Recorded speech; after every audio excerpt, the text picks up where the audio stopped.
Good afternoon, Alfie. Good afternoon, Freddie. How are you this afternoon? Well, it's a beautiful day. It is, and here we are again in the tea house, ready, I think, am I right in thinking? Brighton, Yes. working class, what can I call it? Working class culture in Brighton. Well, yeah, I think, Anyway, Brighton. It was just, yeah, so we were talking about the whole mod thing and the 60s thing last week, and it said like Brighton seems to be centre with quadrophenia, and Brighton seems to be centre of that, and it also seems to be a culturally expressive place at the moment. And so, like, as you know, the sort of youth culture back then and what that was, and sort of some of the youth culture there now, I suppose, and see if there's similarities or differences. It struck me as really interesting to find out about. An attraction for London. Right. I mean, there's always been this, let's go away for the day and we'll go to Brighton. And it was a very working class, old-fashioned working class, which is explored brilliantly by Graham Greene, right, in Brighton Rock, his novel. Right. And I've totally forgotten when he wrote that novel, but it's a centrepiece. It's where the working class is gathered. But Brighton Rock also focuses on the London gangs that would turn up at Brighton races and what have you. And they were razor gangs. What's a razor gang? Well, you had a razor and you cut somebody's face with it. Right, I see. It was like a sort of having a shave. Right. You know, a cutthroat razor. Yeah. You didn't cut their throats, you scarved them. Okay. And that is Brighton, you know, that takes place in Brighton Rock. The novel, Graham Greene was quite an interesting writer, as we know. He was meant to be a Catholic, but he also loved his opium. And he always touched upon very strange human emotions. And Brighton Rock is a very powerful love story, which is not really a love story. And it's centred on Pinky, who in the novel is a 16-year-old thug. Right. Who falls in love with, he doesn't fall in love, he uses a naive Catholic waitress to exploit the gangster scene in Brighton. That's always been there. Right. And it was turned into a brilliant film, 1947, with Richard Attenborough. Oh yes, yeah. Looking very young. But bloody nasty with it. So when's it set? Well, the film was made in 1947, so I presume it's set in 1947. It was after the war, It is post-war, right? But it's all working class. Mm-hmm. There are no middle class sort of interpretations in it. It's a working class space, and it's a working class story. Unfortunately, in the 1990s, I think, there was a remake. Oh, right, vaguely. Brighton Rock. I remember knowing the title and knowing Graham Greene from my teenage years, so it must have come, And it was set in, it used the actual framework of the story, but it was set with the mods and rockers. And it was it was a disaster. Okay. I hated it. Well, I walked out of it actually. It missed every point of reference. First of all, about the mods and rockers. Now, the mods and rockers, as we know, I think we know, are portrayed quite brilliantly in the Who Quadrophenia. Yeah. And what it deals, it deals with that, a particular weekend, Easter weekend, when the mods and the rockers gather together at Brighton and beat each other up, basically, and the mods come out on top. because we were better dressed. Is, we had- is that it? You were better dressed. Yeah, I was there. I was there. I was part of the mod invasion. But let's be fair about it. Not much happened.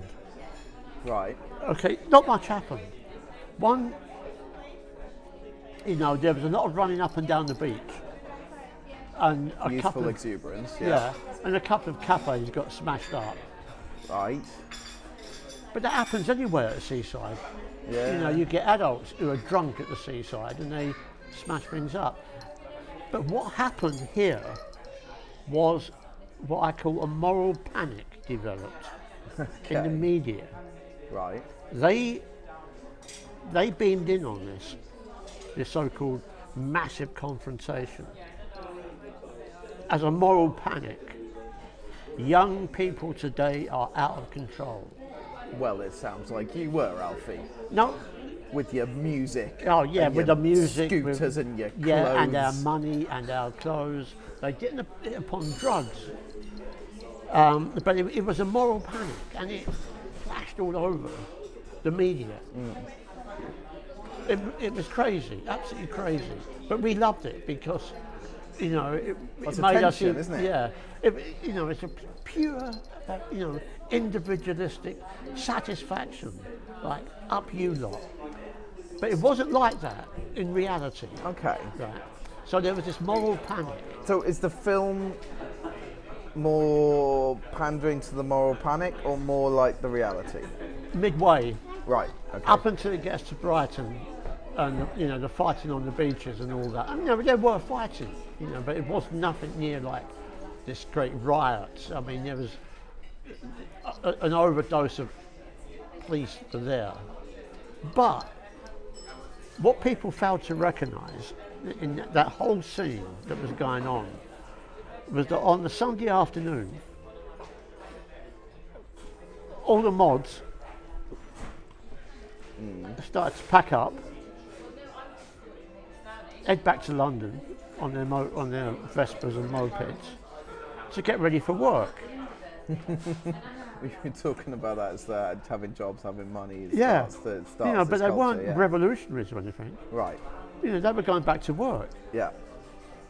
And so this moral panic was like, we were all, well, some of us were a bit crazy, but we was all drug takers, and the police, it was like an armed guard turned out, mass police turned up, and again it played right into young men, teenagers. It played into our, we are the new generation. We are the mods. We are the mods. We are the new generation. Yeah. Can we take a moment here, actually? Just help me out.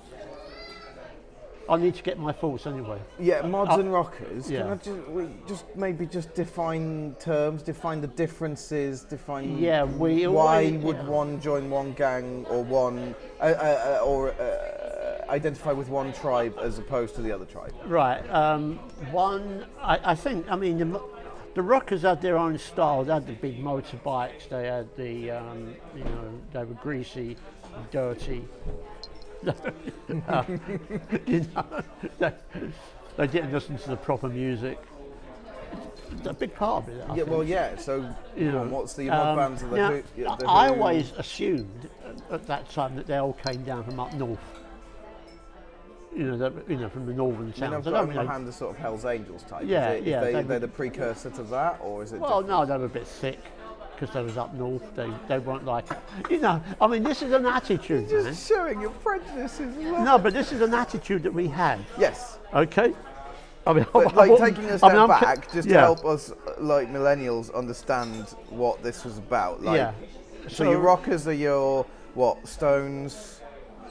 No, the Stones were part of the mod scene. This was right. Okay. We see them as Elvis Presley and all that lot.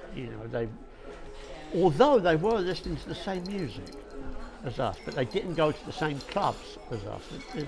This was a big. So thing. it's not. Oh God! Now I'm confused. Yeah, so am I. When I'm thinking about it, we were we being me and the mods, Yeah. I wasn't the king of the mods by saying me, but me and the mods were thinking, let me take these off, that we were part of a new generation. Right. Nothing gets in my way, not even locked doors. We were the Who generation. Right. We were flamboyant, we dressed flamboyant, we had money. Some of us would spend most of our lives in the clubs in Soho. We knew the music, we knew the fashion, everything we did was, we controlled everything we did. We would watch every Friday night on our TV, Ready Steady Go, the big mod show. We would watch that for fashion, Right. for ideas. But all the time it was, there was a new media aimed at us. Right. And a lot, when I say us, aimed at the mods. Right. But coming out of that, of course, you had Carnaby Street. Yeah. Now, Carnaby Street, as we know, is now a tourist attraction. It didn't last long, Carnaby Street. For a small while, it was the place to be seen for mods when you went into the West End, because it was where older mods, fashion-minded mods, opened up their shops. Right. So we would go to them to buy the latest fashion because they knew who he was. And all those shops that you went to, up and down Carnaby Street, music was blaring out. And most of it was The Who. Right. Which I think I've mentioned before about how they approached music and how they sort of spoke to a particular generation of young people.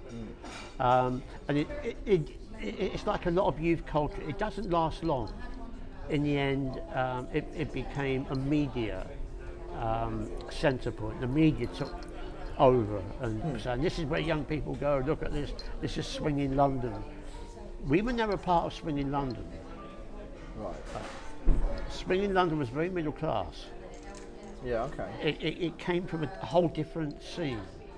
We invaded that middle class scene because it was a laugh. And that's where the Stones came from. Right, I see. Okay. But Swinging London was a middle class scene. It had nothing to do with that particular mod period, which was working class. And it also crossed race and gender.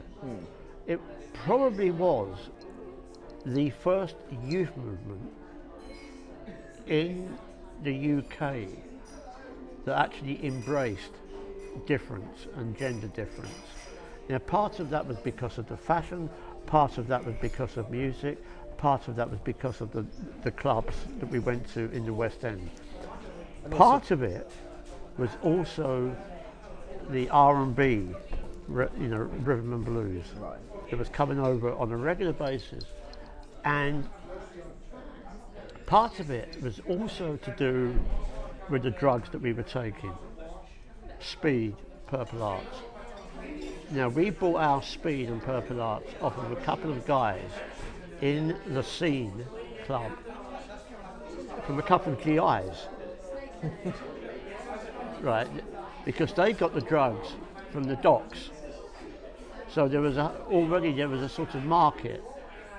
There was the beginning of a huge black market in drugs. Right. And again, I think you could look at that and say that was original, that was new. So there was this whole social change that was going on. Some of it underground in terms of criminality, certainly in style, certainly on the group that I hung out with, on our denial of our parents. Yeah. Yeah. They did not tell While us also sort of us that I know I've said this before, but still embracing that idea of freedom that they won for you. Yeah, but they didn't, But they we still knew had about their the own war, level of yeah. conservatism from pre-war. I mean, it was very, they voted Labour, but they was very conservative. Yeah, in small c, and then Yeah. they did into tradition Yeah, not revolution and all that. Small But steps. another, and I'm talking very individualistic now about me. academically, I was sort of, you could say, I was a complete failure at school because school didn't do nothing. And looking back on it, I'm convinced that most of the teachers who were teaching us have been traumatised in the war. You must remember, adults, particularly working class adults, they'd all been involved in some way. yeah, but they never spoke about it. Right. Well, yeah. You could not talk about it. There was a silence. You know, they were sort of, you know, there was documentaries, there was films coming out about the war, but the actual people who fought in the war rarely spoke about it. So we was left again to make up our own interpretations, and for me, I was enjoying a life that was original. You're spending the peace dividend to Yeah, a certain extent. Yeah. So in that respect, we were a first generation. We were, the first generation to come After forward this with these. cataclysm, And I think we knew it, but we didn't articulate it, and that's where groups like the Who and other ones came in, and had this way of articulating how we felt. That's often the job of the artist. Isn't Yeah, but it was roundabout when I'm going back to the individualistic of myself. There was something else going on in all this, and that was the influx of American, let's call it outsider writing. William Burroughs, Naked Lunch. There was Allen Ginsberg, the gay poet, these works. That was beginning to creep in. Go back a couple of years previous to that, and you had a trial that, for some reason, again, it was a moral panic. Lady Chatterley's Lover. Ah, yes. Now that's a classic case. It's fundamental to artistic freedom in this country. It's so important.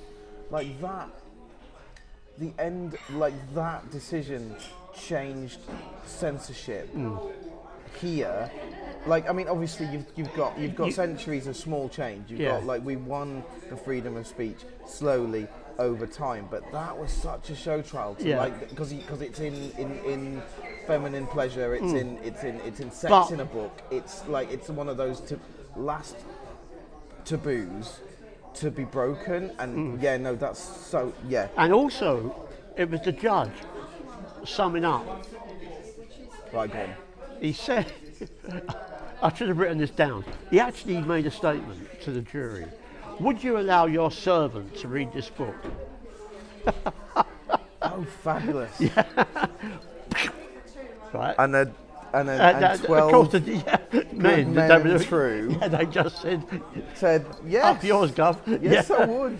But there was She also might get some ideas. Also alongside this is the notorious Christine Keeler affair. Yes. Right.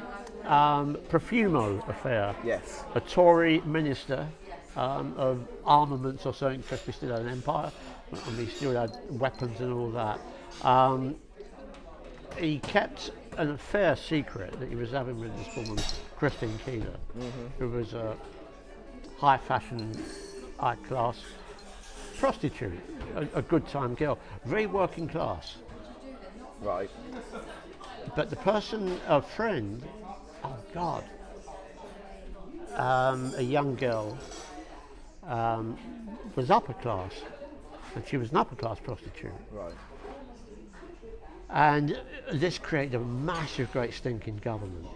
You can imagine the Tory party was absolutely in uproar about this, because it transpired that Profumo was telling lies, told lies in the House of Commons. He had to resign, and this came a bit later, actually, a bit earlier.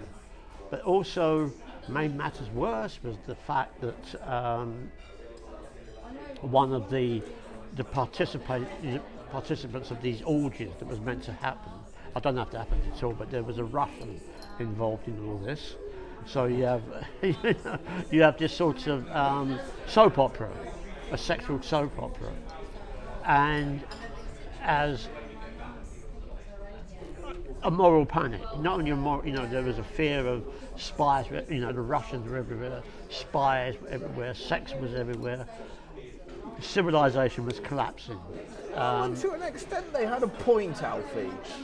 But we'll get onto that later. Okay, civilization did not collapse. Well, did it? Did it not? That could be yeah, a conversation the last 3 or 4 years. Yeah. But yeah. Yeah, culture change, but certainly a cultural change. Yeah, and also as well in this, I've gone right off of Brighton. I know, as per usual. Also, you still have to haven't defined remember the rockers yet either. Satire came in. Peter Cook, Private Eye, the club called the Establishment, where everybody went. Everybody who was almost aristocratic went to, not the working class mods. Right. Far too expensive. Yeah. We were not, we couldn't go there at all.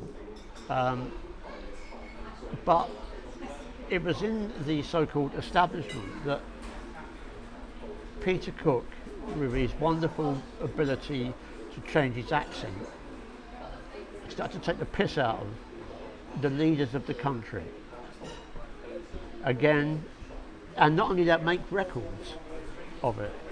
Yeah. And so you had this sort of, there was cracks. This cultural change, I love this cultural change. It's like, this is the first time in history, really, anywhere in the world, where you can take the mickey out of the leaders of the country and not get executed or imprisoned. And like we managed this again in this a few years before they would have been in prison. Well, yeah, this is the thing. It's like that we managed this in the peace dividend with the idea that we'd fought for freedom, and you've got artists like that pushing that boundary, like Lady Chatterley's like you said, but then the satirists pushing this boundary and saying, no, we can do this. We are free. This is what this means.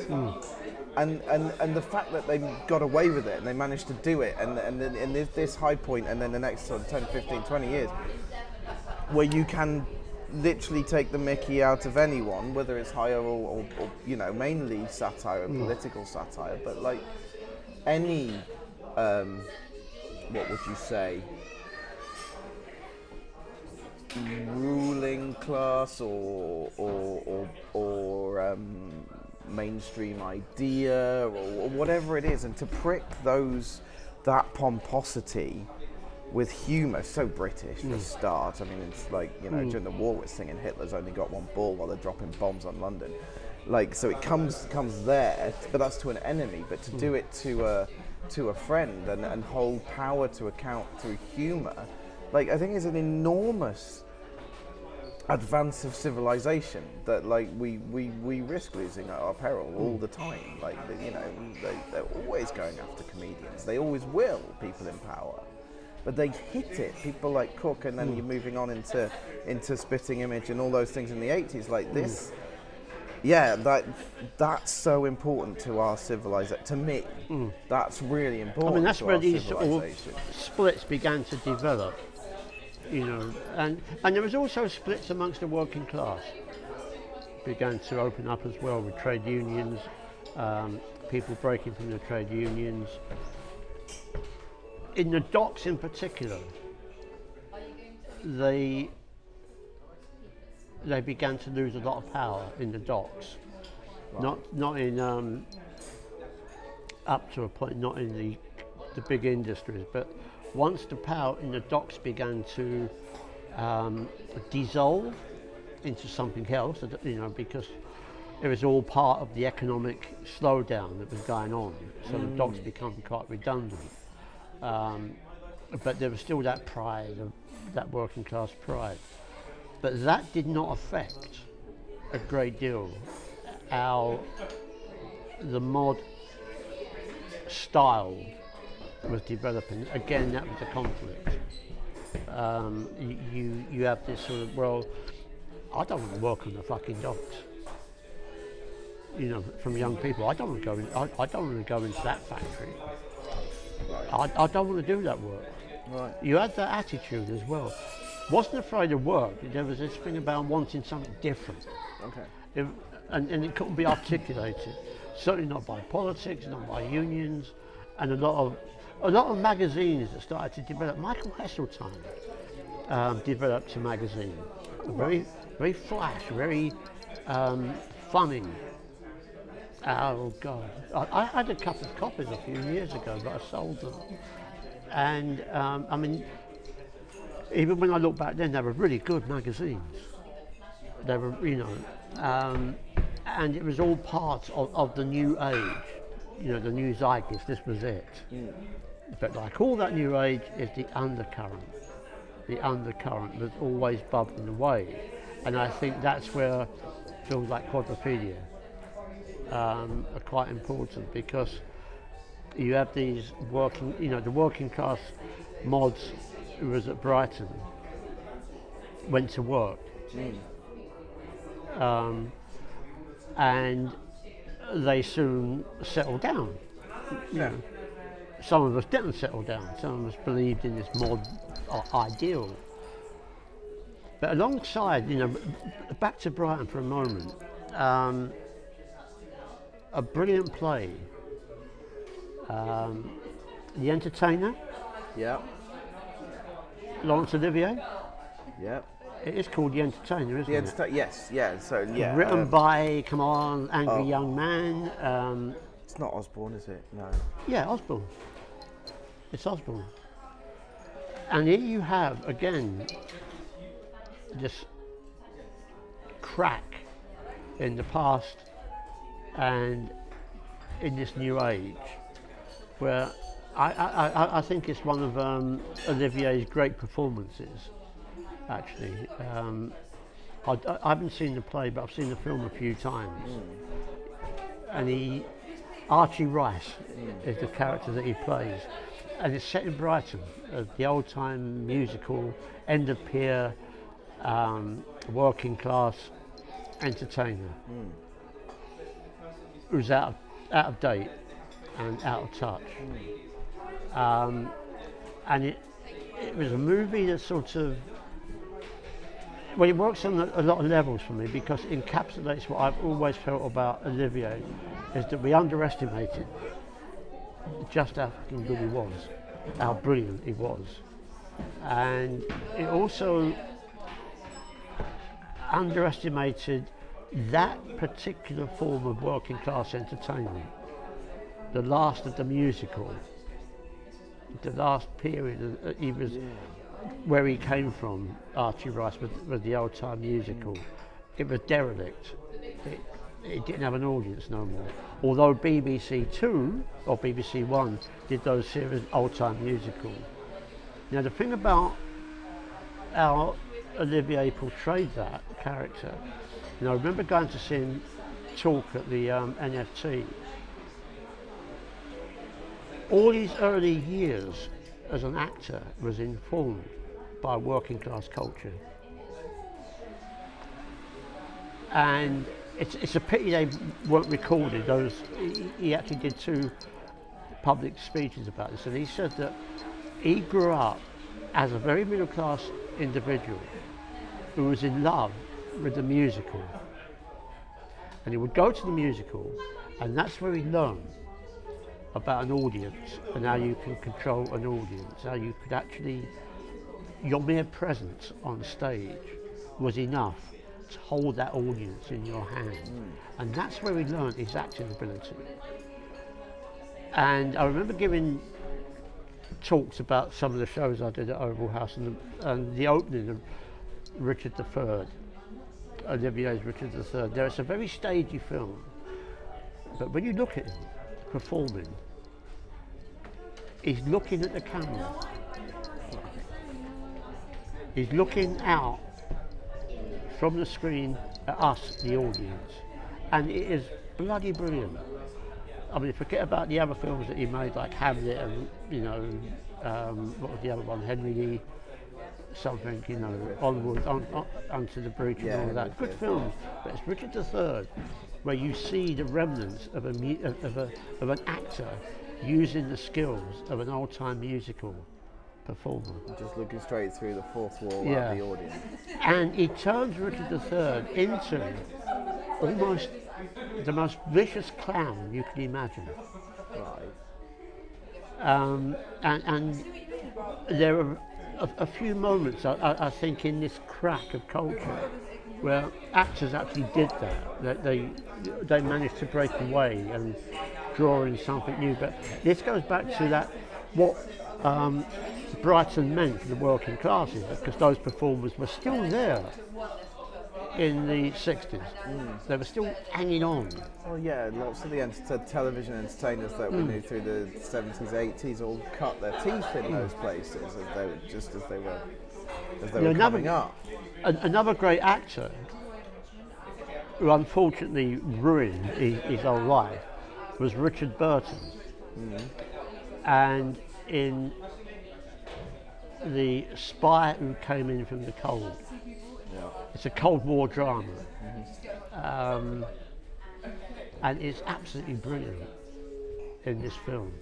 I mean, he just shows what he could have been as this sort of, he is a spy and he has to make out that he's turned to drink. He has to be in prison. So the Russians realise that he's on the downward slope, and he puts himself out as open for business, basically. And he does get sent to Russia to lift a spy from Russia. And all the ambiguity of characters and character acting, he grabs that brilliantly in that one film.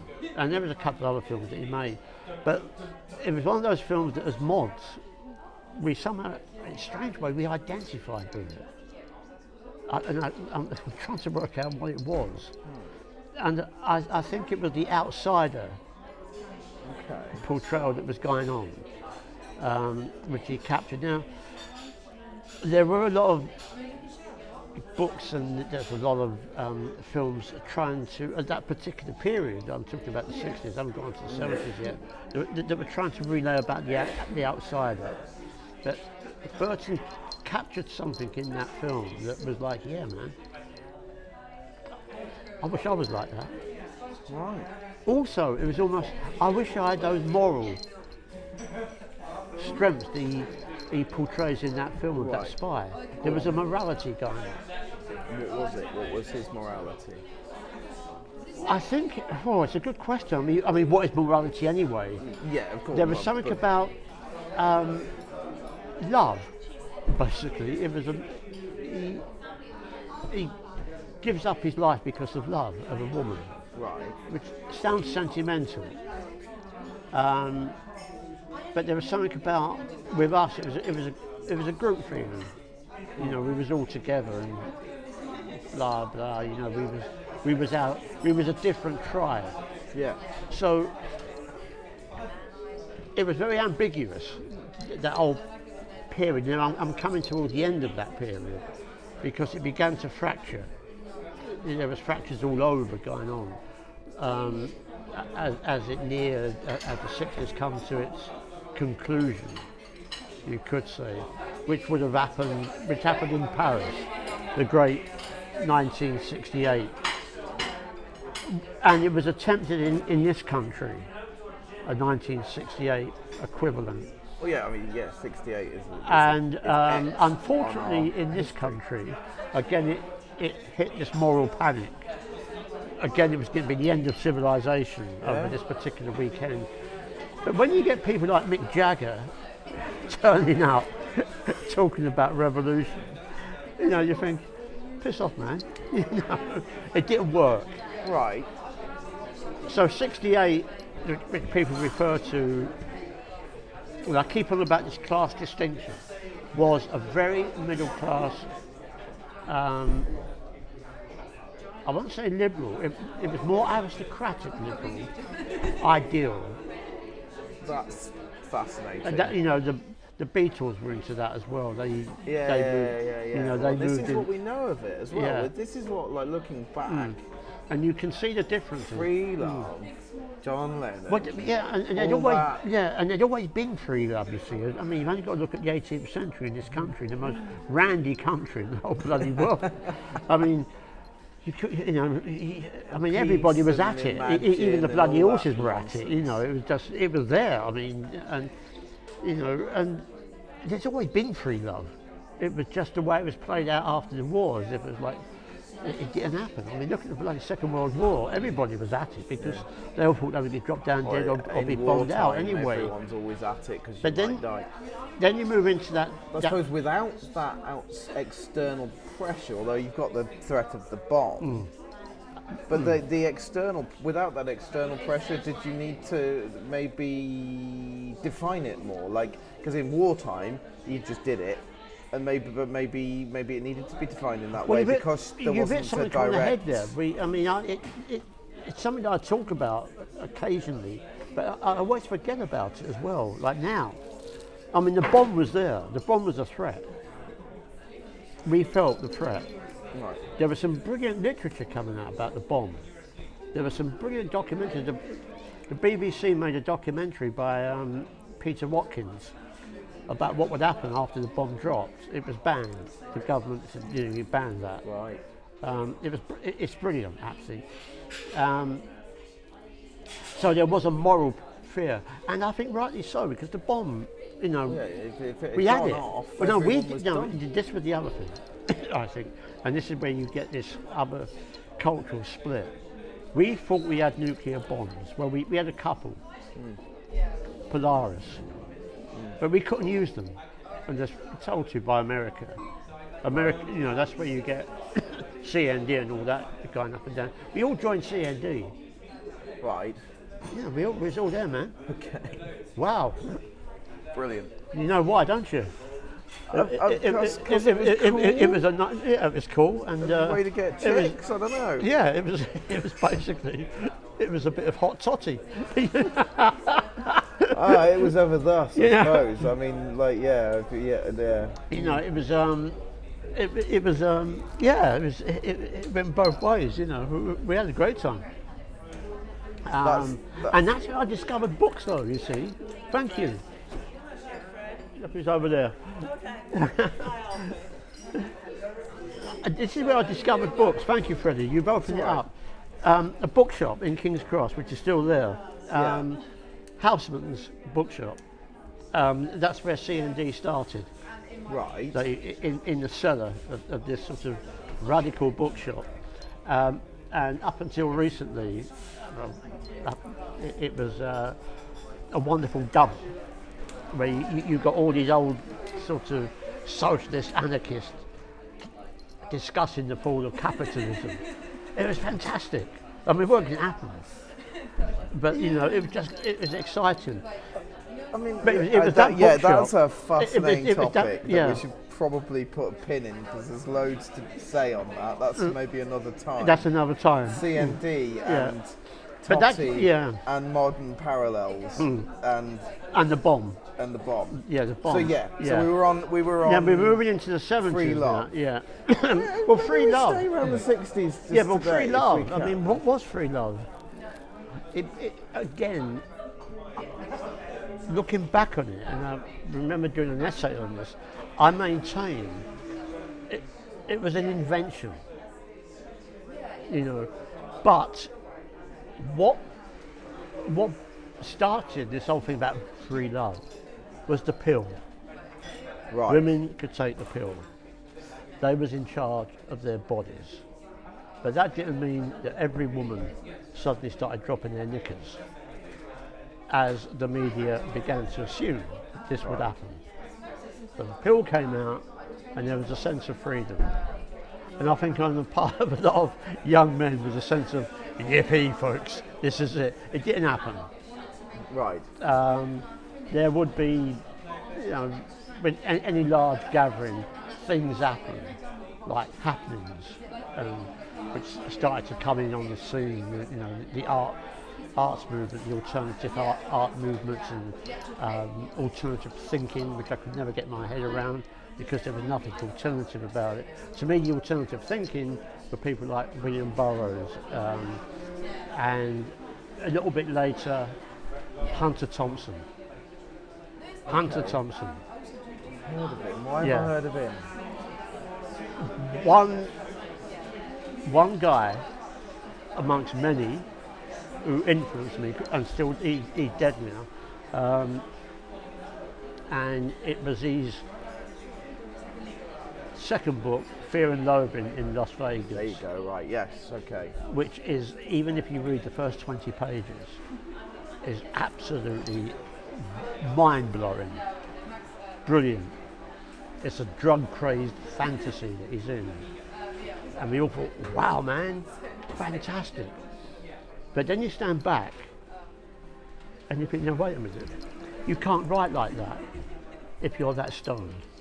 You just can't write like that. And he admitted it later. I mean, he said, do you think I was writing that when I was stoned? You gotta be joking. You know, it took me 6 months to do those chapters.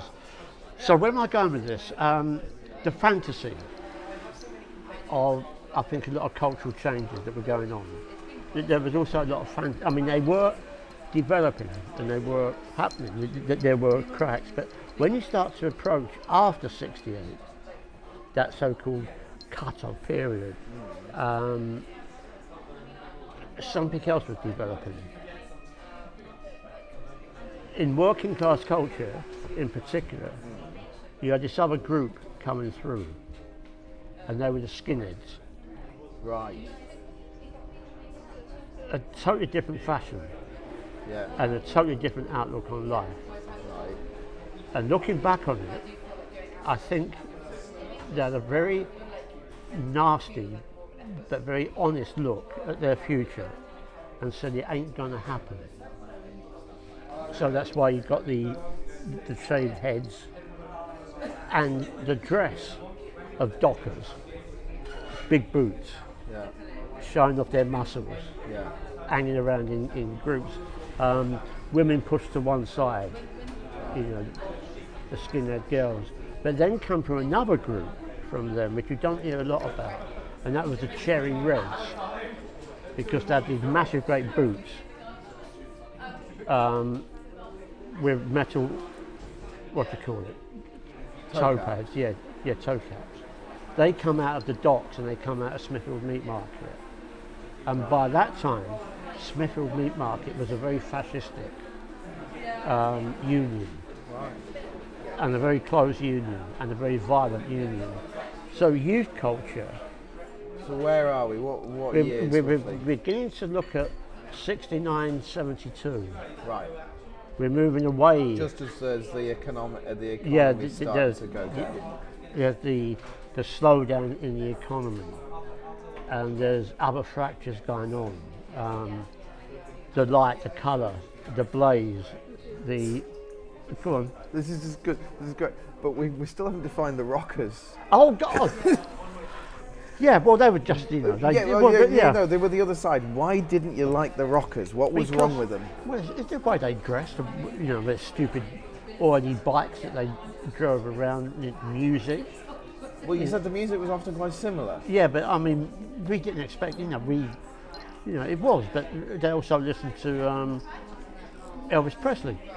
That was what we thought, Right. basically, okay? I'm I'm not saying this is a reality, Right. but it was certainly about style. Yeah. Okay.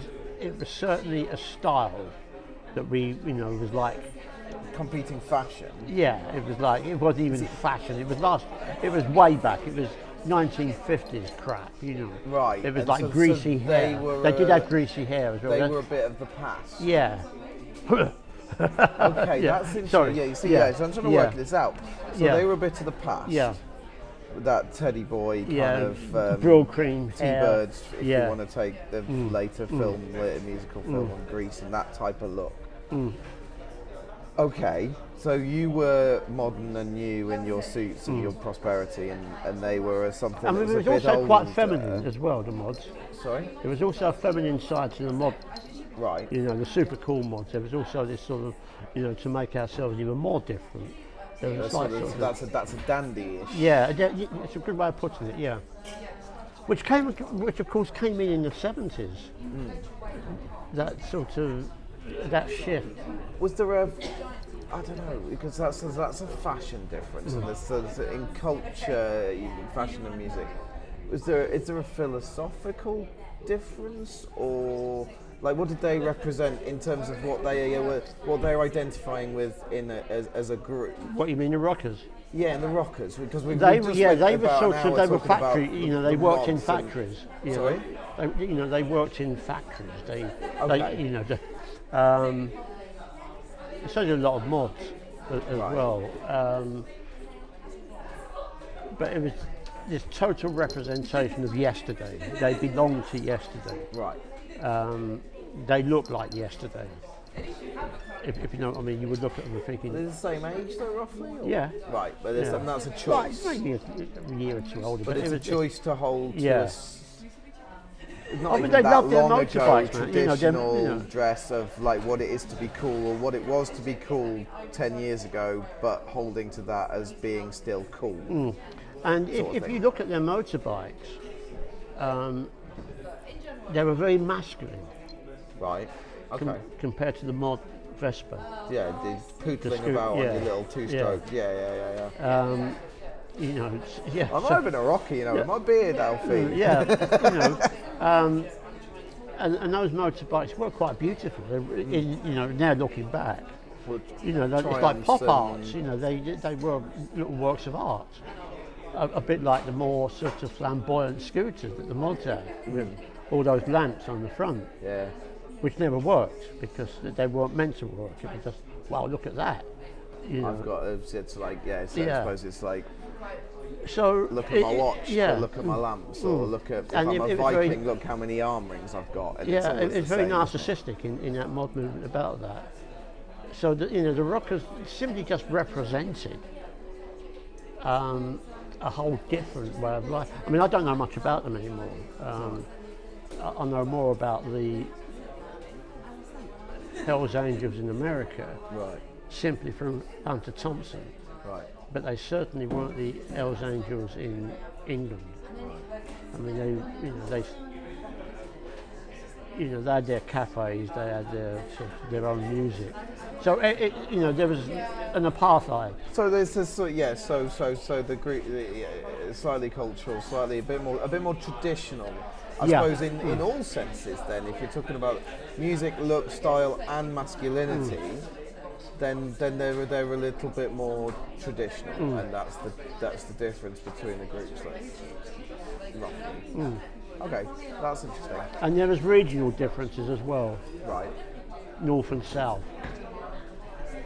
You know, looking back, I think the mods were quite snobbish Right. about working class culture. Right. A lot of the mods, like with the Yeah. middle Well, class influence, or is it aspirational? It was an aspirational. We were sort of, everything was old, everything was dusty. Backward attitude. Yeah, or it was something. Look all at you, dusty. look There in was the no past colour. and- There was no light. You know, I'm only speaking individually, subjectively here, and this is how I see it. Is that, you know, the old was being blown away, and the quicker it goes, the better. And there was no thought about, well, what's coming next. I mean, we weren't a political movement. We were a cultural movement based upon looks, music, style, and clubs. What club you went to. But there was no sort of socialism, national front, or any of that. Right. That came about, funny enough, with the rise of the skinheads, Right. who were definitely on the side of the national front. They were definitely, whether they believed it or not, but they made out that they was the patriots of a particular movement. But they came mostly from the extremism of the unions that were spreading out actually in some of the docks, and more so from the Smithfield Meat Market. Remember, Smithfield Meat Market was massive. It was a really large place. But Brighton was still there. I'm twisting it around again. Yeah. Now, So it's always remained a popular place to go to. So, you've gone there in your scooters and your clothes, and they've gone there on their bikes and their clothes, and as you say, like, it's blown up into a moral panic. But like, so go back to Brighton Rock. Yeah. Is this all good? What's the I don't know. How does it come about? This scrap on a beach that turned into a that turns into a movie, that turns into a moral panic, that turns into something that we all know about. Yeah, we'll go back to Brighton Rock, which I keep on saying. And the film, the violence is already there. Right. The razor gangs from London, the races, the gangs are already, that was already part of the culture. Go back to in the 1930s, the razor gangs were already, and it's a very working class. They had a particular style. I suppose it's like your in Brighton Rock, it was the spiv. The spiv, yeah. It was the spiv. The dialogue, you all right, mate? You all what I got here, I'll see you later. Don't forget that. Don't forget, don't forget your Wally boy. Come on, So they had a style. We've forgotten it. The jackets, the really tight jackets, the hat pulled just to one side, the small moustache. Everything was clean cut. Almost similar to a mod look in terms of a suit, clean cut. And style contemporary to the day. And you get this in a lot of working class culture. The look, not now because it's been globalised, but right through that there's always been a look. And then there's always the cravat. There's always the cravat. There was always the what I call them the cheese cutter hat. Pulled to one side. The waistcoat. I mean, as you know, I still wear waistcoats. That's from that period. Even as a mod, I wore a waistcoat. A waistcoat is a garment. Yeah. It's part of a suit. It's a garment that's been developing for like 300-400 years to show the male form off at its best. So, what happened on that weekend in Brighton was nothing compared to the razor gangs that you get in Brighton Rock in the film. I mean, it's a murderous movie. Yeah. We weren't murderous. We weren't slicing people up. Not even rockers. We were just slinging deck chairs at each other and stones. It's just a good old-fashioned. So yes. So it's this sort of, our image gets played out. I mean, we forget the working class spirit. These were the bastards who in the war up inflation. Yeah. These were this is where they come out of their underground that spread out from London up and down the country. But they all, they dressed in a particular style. You would, like a mod you would see because of the style. A spiv 10 years earlier you would have seen because of a particular style. So I'll keep on going back to that, the movie. The opening scene in Brighton Rock, the razor gang, when they slice Pinker's face. At the racecourse? Yeah. Like, that's quite a menacing scene when they're just all sort of turning on him. Yeah. And then cut his face, so that makes sense now. So really, it's young lads doing what young lads do, which is forming groups, finding a different group to have a Barney with. But in this instance, actually, it's not as bad as it has been at other points in time. It also, but for a media moral panic kind of way, and then through that being made into a movie by the rock band that represents the music of one side. This is a much bigger thing in our understanding, I think, as we look backwards, than other random groups of lads having a fight. I mean, I suppose you get like now it's football, isn't it? Well, But yeah, it was probably I mean, always football. Well, we had 400 football. years. Yeah, it's always been with football. That's always been there as well. It did blow up in the 70s. It went mad. I mean, this was another form. It was another form of North and South Yeah. on the terraces. And there was always one club that stood out, and that was Millwall. I mean, Everybody hated Millwall. well, You and know, no one that likes was their them and they charm. don't care. Yeah, you know.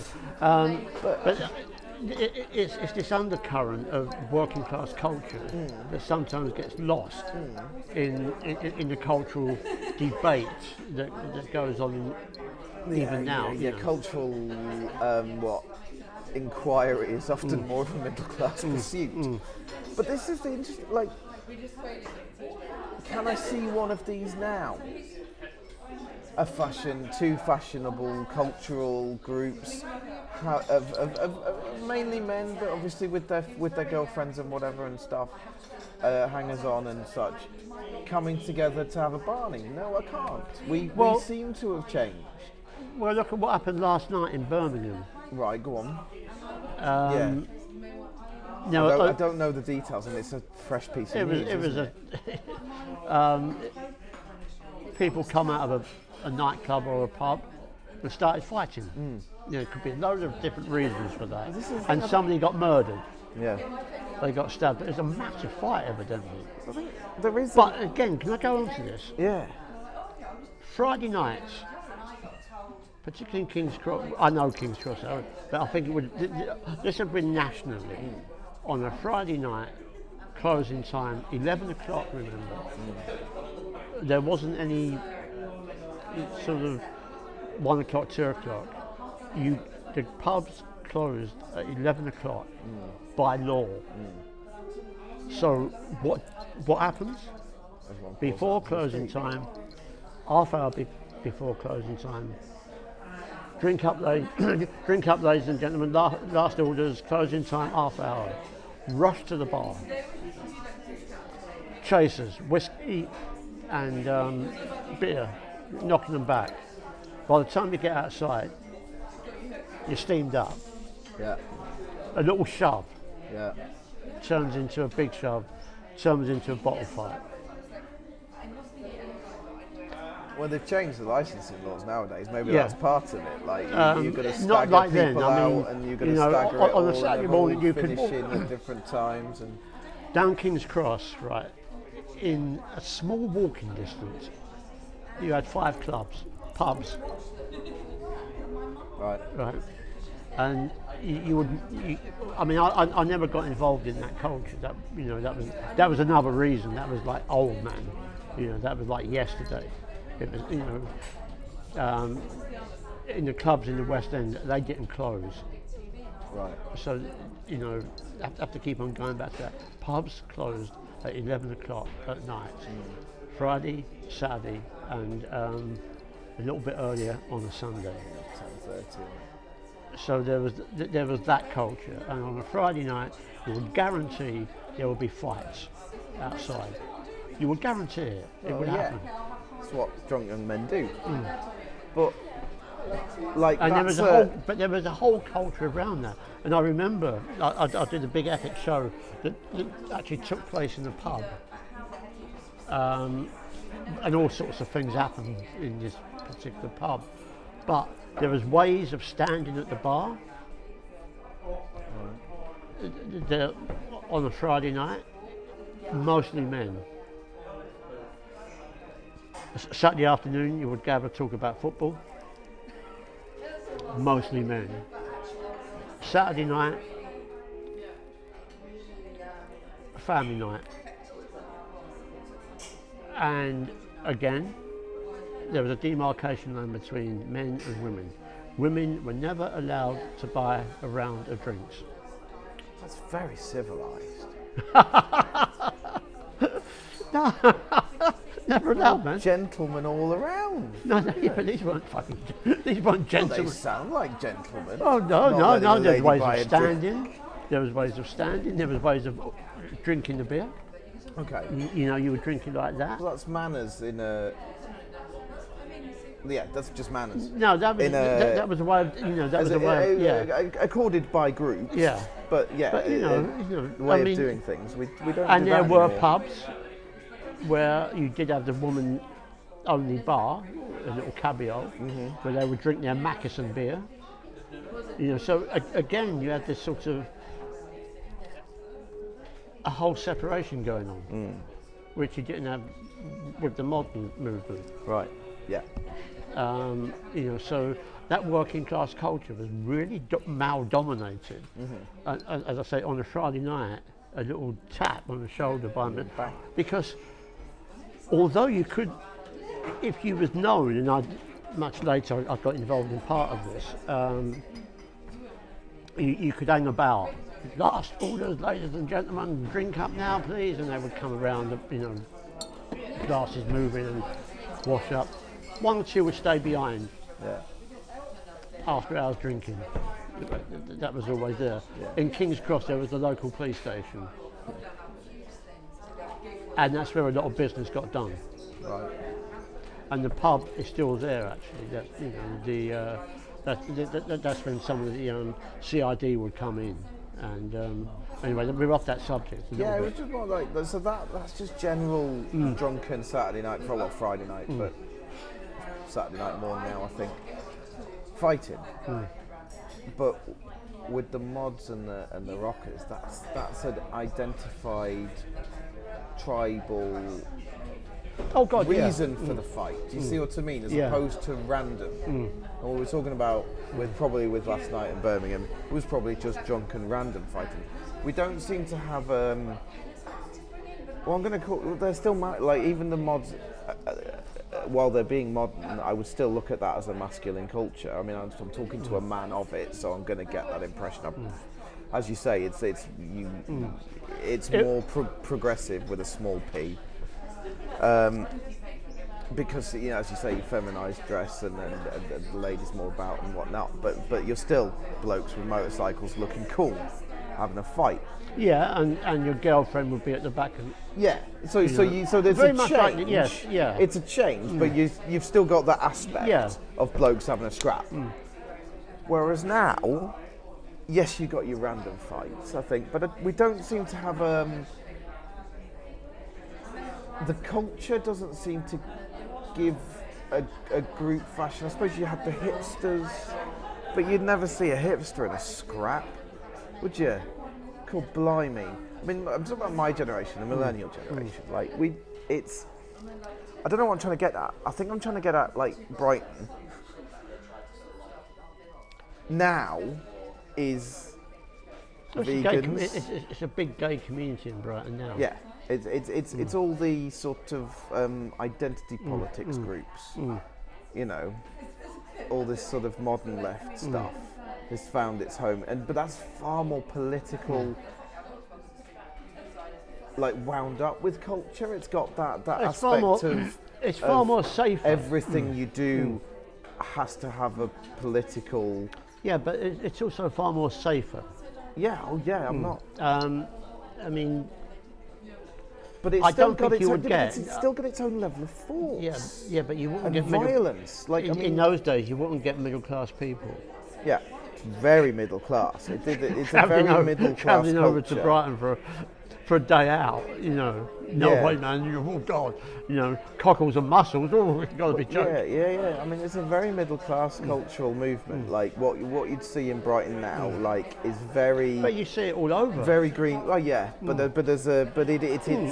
it's very Green Party kind of Jeremy Corbyn kind of. No, I know a bit about that. Not. Jeremy Corbyn would never have lasted in Brighton. Sure. Well, no, probably not. No, but I mean, in terms of like the modern, I mean, it's very political, is what I'm saying now, as opposed to cultural. It's and more yet cultural. the politics has a sort of cultural affectation because you've got your politics, but you express that by what you eat. The vegan and the quinoa and the. Okay, let's bring it right now. And so there's still a cultural expression. Let's look at Brixton. Go on. In the last 10 years, how that's changed. I suppose we're talking gentrification now, aren't we? But they, Yeah. Now,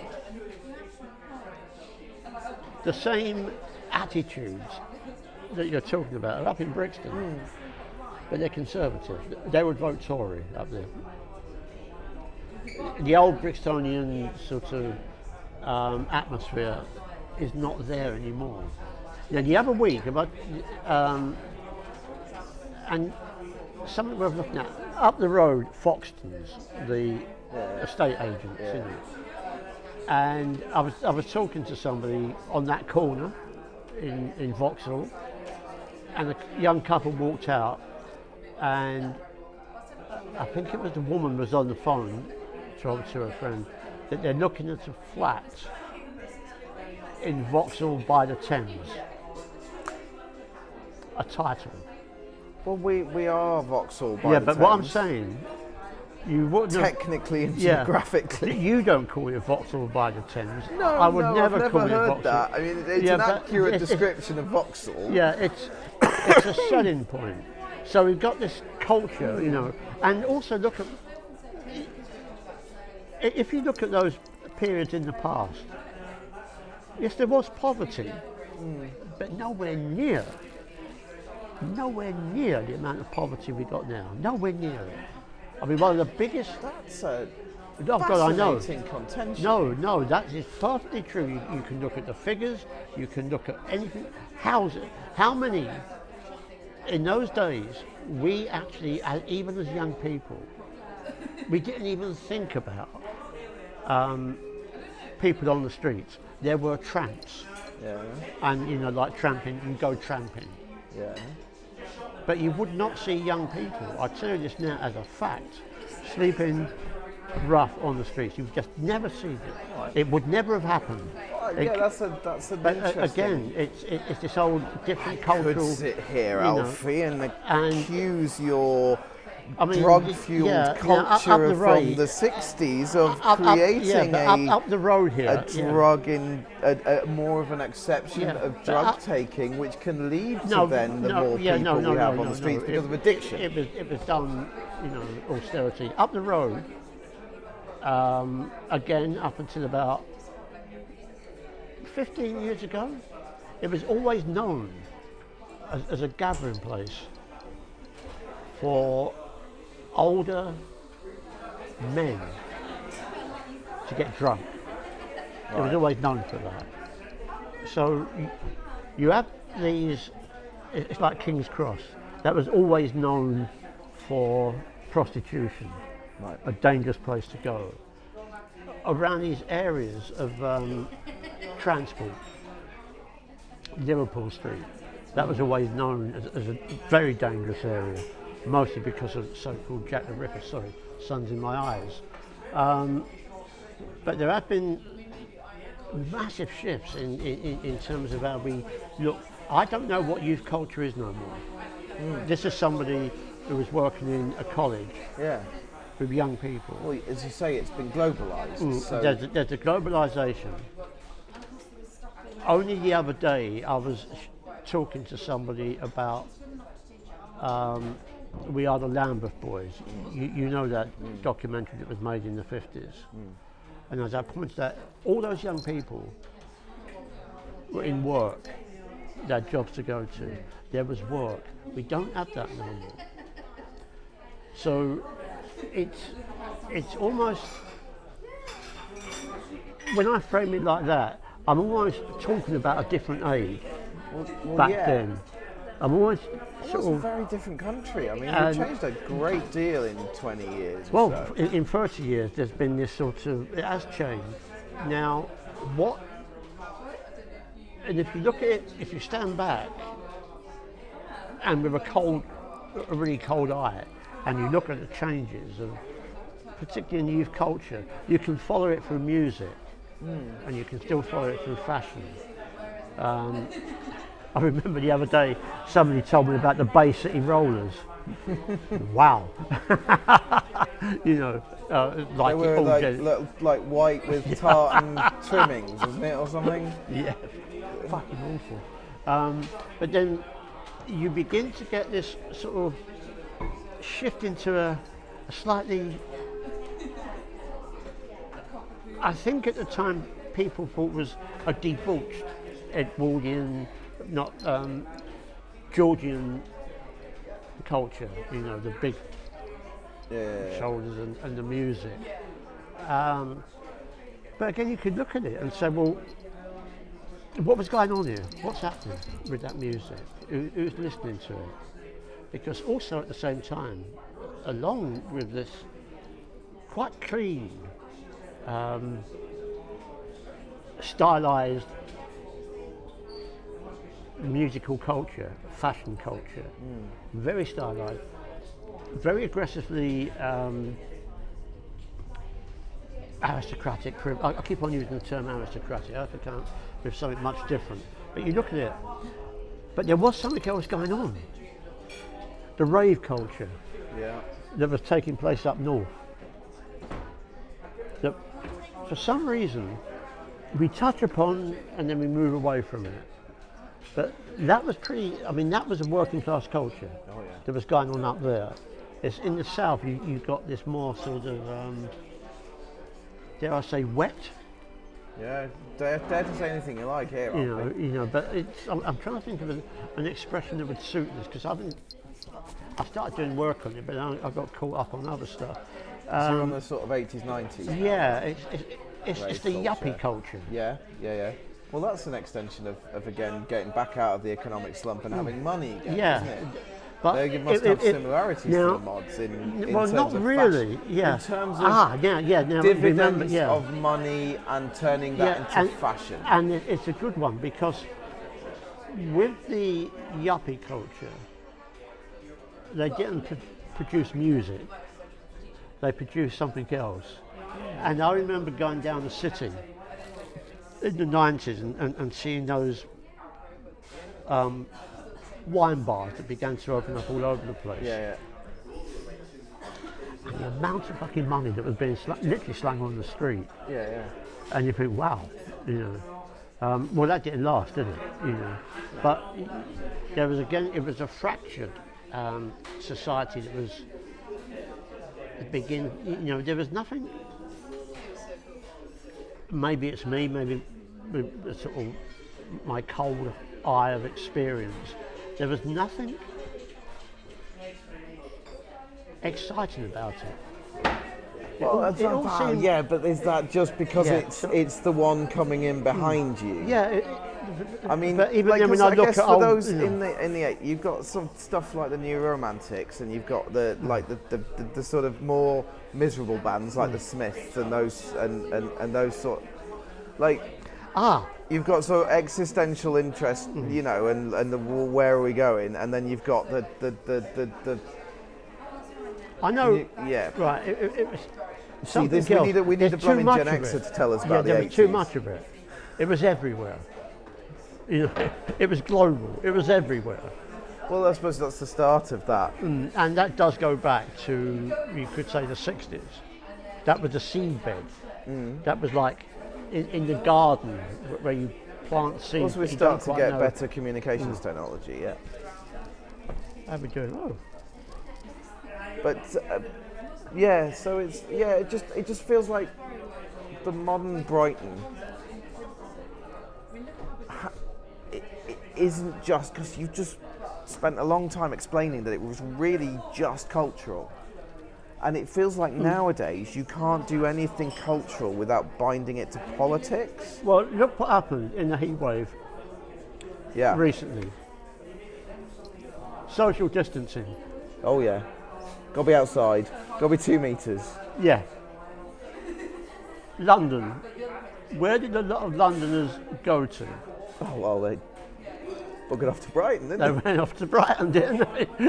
Well, you're gonna say I can't go into someone else's house, but I can be outside. I might as well go sit at the beach. And who were the people who went to Brighton? Still the working class, with the so-called working. Well, so it's still that's there. a good point. It's still there. But yeah, somewhere. I suppose it's those who. Because that's. Maybe I'm hitting this slightly wrong. Because no, you're right. But it's just sort of. We're talking about a culture that lives in Brighton, Yeah. whereas you were talking about cultures from London visiting I mean, Brighton. Although that was it, the yeah. hipster East End culture and the modern Brighton culture are very similar. That kind of Yeah, but how would they feel? emasculated. I mean, they must have felt, oh my God, you know, hordes of people coming, you know, but they weren't only coming. Open an ice cream shop. but they weren't only coming down, obviously, trains or anything like that.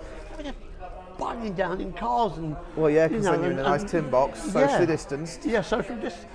On Brighton Beach, you know, you just see those crowds, and there was a part of me said, "You can't beat Brighton, man." Well, yeah. You know, there was another part of me said, "Oh my God." I know. I bet. Yeah, it was all the people living there taking the photographs, going, "Look at these evil people coming to our beaches, making everyone sick." But again, it's that's what I'm getting at. There's something in there now that really flies against like what we were talking about earlier with the Lady Chatterley and the satirists and yes, culture is less violent. We're not buggering off to Brighton to have a scrap. Like there's an emasculation there. We really don't like we look down on. I know again, it's middle to working class. We look down on the man who's having a fight in the street. But more than we did. I think. But what happened to Brighton when the mods left? What happened to Brighton when the weekend? Did they become poor? Yeah, but what happened to Brighton when the Razor gangs left? All these confrontations always happen over weekend, over bank holidays. And then when people were going and spending money. Yeah, and until the latest one, which happened when the ban got slightly lifted, and you know, a section of London just thought we go to Brighton. And it was around Maybank holiday, though, wasn't it? I think it was actually. Again, it was a bank holiday. Yeah. You know, it's in the bloodstream of London to go to Brighton at the bank holiday. But yeah. Well, that's interesting, isn't it? Yeah. I just. You see, I keep on going back to Brighton Rock. I keep on going back to the spivs of the East End, going to Brighton. I keep on going back to that. Also, before the war, Brighton was always attracting. Particularly around here, a lot of the heavy gangs, you know, they would always go because it was the races, man. It was the GGs. Well, there you go. Yeah, win it on the GG, spend it in the pub. But yeah, and I don't know. It seems very different now. Like that's just culture. That's just people with identifying with each other as a group through style, through music, through the type of motorbike you drive. Whereas now we seem to we don't identify culturally anymore. People tend to identify politically and then use cultural expressions to signal that and foul completely at it. They, you know, but to signal that belonging to a political group as opposed to the other way around. Do you know what I mean? There's also too much of it, which is hollow. Yeah. I don't believe for a second. There's far too much. I just don't believe what I call the sameness trying to be different. It's like, you know, where do you go? I think people. I mean that's why that's why I discovered the Highlands of Scotland. I don't think the cultural output is moving people in the same way as it moved your generation. Yeah. I think now it's like I'm expressing myself in a love of this music because it makes me look like a good person, or I'm expressing myself in the type of food I eat because it makes me look like a good person, as opposed to, oh my God, this speaks to me, I adore it, I want to find people who truly are moved by this piece of culture in the same way as I am. I think people are moved by politics and tribe now more than they are moved by culture and tribe. And I think politics and tribe is less healthy than culture and tribe. Because if it's hollow of politics and it's just culture, then that's... You can have too much of a good thing, and I think there's too much culture. I really do. Oh, that's a fascinating state. Just generally, there's too much culture. Yeah, I really think there's too much culture. Okay, go on. We'll wrap it up with this thought, Okay. if you like. That seems like Right. yeah. Go on. There's just too much. You turn on the television, you turn on the radio, you open the newspaper. It's all laid out for you. Well, you got the whole of the internet. Yeah, you got the whole. I mean, look at magazines, Sunday magazines. They tell you where. They advise you where to go. There's too much advice. Advice everywhere about this, that, and the other. It's everywhere. Do you think it's an attempt at trend setting? No, it's control of trend setting. I don't think it's not thought out. It just happens. It's there. I mean, people were writing about this in the 70s. Ballard, the great English novelist, he was writing about all this. This is where it's going. In Crash, that great novel that he wrote about the people go and watch car crashes, so they become invalids, and it's like a big circus. Right. I mean, you only got to go look at Sunday newspapers. Yeah. And you think, well, where's the fucking news? It's just opinions. It's opinionated opinions, left and right. It's just opinions. And you think, well, hang about. I don't want to know this because it's everywhere.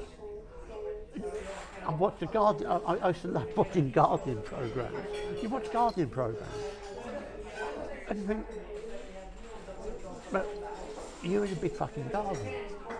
Why don't you do a little gardening program that's quiet on somebody's balcony? Why not bring it down to earth? Why not? It's almost an hysterical interpretation of how we look. The media, it's not news anymore. It is an opinion. No matter what spectrum you want to look at, it's a bloody opinion. What was that? That's why I get more news. I don't know. It just sounds absolute crap. But I do. I get more news and opinion watching bad films. We'll talk about that. Why that's in. Yeah, I mean that's a point. I mean, in some ways, like I suppose they've melded together. News, politics, and culture seem to have melded a bit. Like you say, there's always opinions, and I suppose, well, that's like because news used to be factual, and now there's more opinion. That's more like a piece of artistic creation in some ways. You're choosing your words well to create a piece. But people so it's more artistic than factual. But people who are given the opinions never change.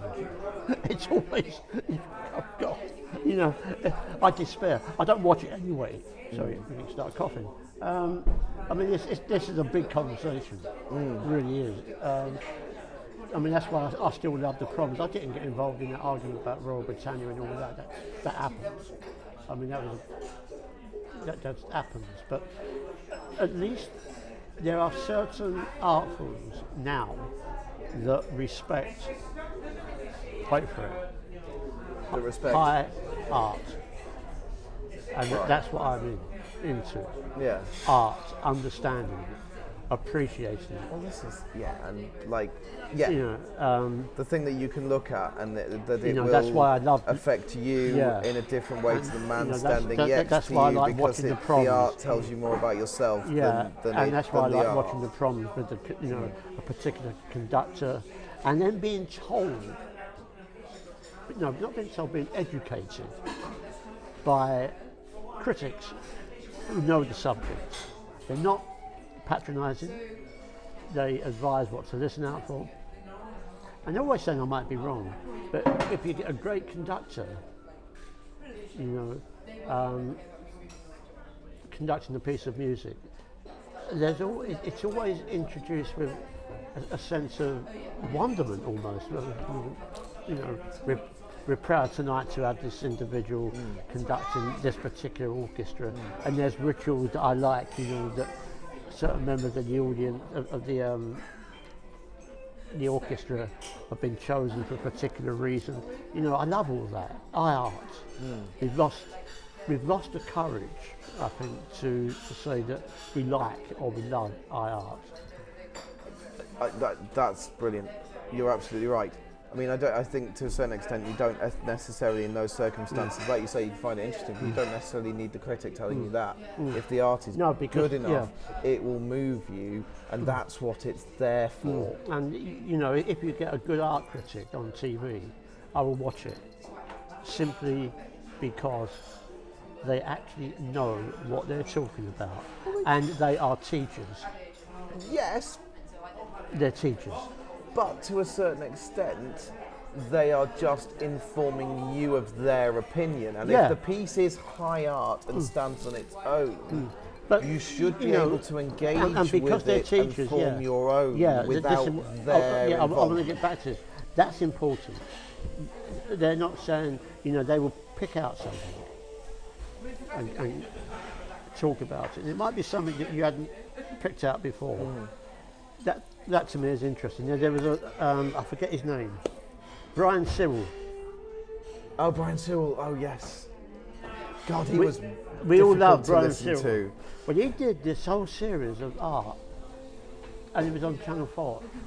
Yeah. And it was one of the greatest. I don't know why it's never repeated. Yeah, but he I did mean, one I suppose I episode. remember seeing it when I was in my teens, Yeah. and it was a bit too much for me in my teens. And you know what I mean? but there was one episode where he was in Italy. And that wonderful boy to be. I actually met him a few times. Actually, he was a randy bastard. Tried to pick me up. Oh, seriously. And anyway, he was in this. There's this beautiful Renaissance church in this village. That he said, we will go into this church, and so he said, but before that, I want to introduce you to a friend of mine, this Italian guy, who owns this little restaurant. And that was the whole programme. Brian Sewell getting blind pissed. It was just fabulous, you know. Marvellous. Right, we Yeah, probably we got a lot.